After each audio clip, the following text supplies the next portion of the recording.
It's turning into a long, hot summer for Democratic members of Congress trying to hold town meetings on health care. This was the scene yesterday at a forum in Tampa. Open that door! Open that door! Open that door! Open that door! Protesters were shut out of the room when fire marshals said it was at capacity, and there were scuffles. Inside, Congresswoman Kathy Castor left early after she was drowned out by chants of "You work for us" and "Tyranny, tyranny." Over the weekend in Austin, Texas, Congressman Lloyd Doggett cut his neighborhood meeting short after he, too, was shouted down by protesters. We're going to hear now from one of the people who helped steer people to that Texas protest. She is Heather Liggett of Austin. She's a stay-at-home mom. She also organized the July 4th anti-tax Tea Party there. Heather Liggett, welcome to the program.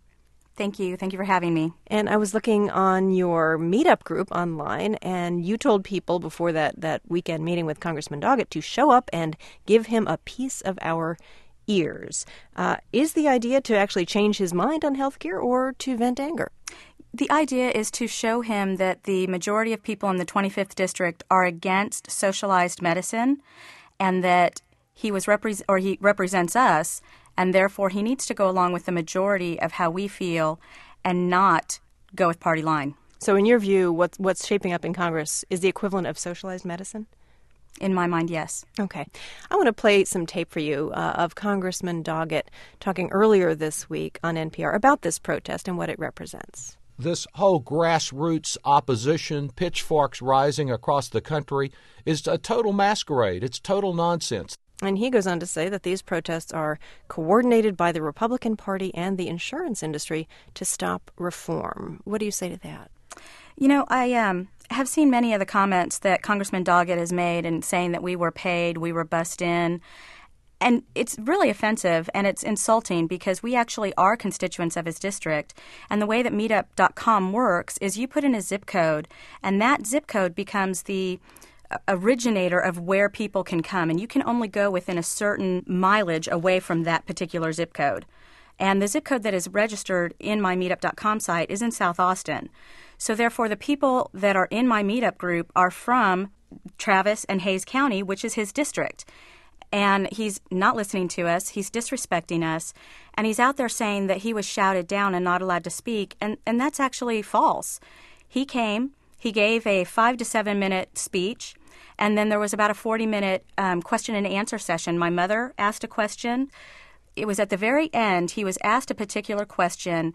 Now that you see how many of us are upset about this, are you going to change your vote? To which he answered, I'm not going to let one angry mob change my vote. And that's when we started the chant, just say no.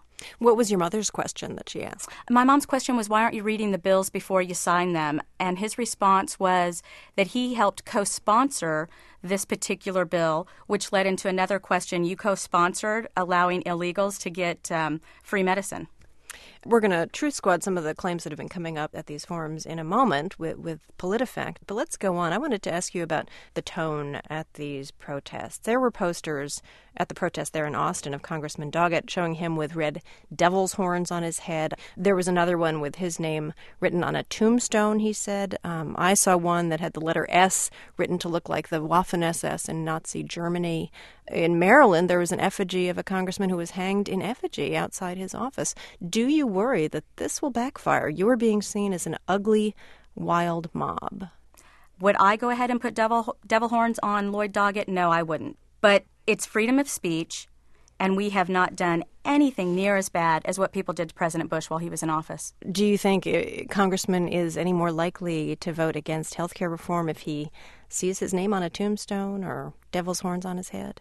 I don't think that he's any more likely to vote against it, but it doesn't matter. Even when you ask him the questions and you try and have a dialogue with him, he's not going to change his vote. He's going to stick with party lines. He's not listening to the majority of his constituents. He's lying about us and he's disrespecting us. Heather Liggett, thanks very much for talking with us. Thank you. That's Heather Liggett of Austin, who helped coordinate a protest on Saturday against Texas Congressman Lloyd Doggett.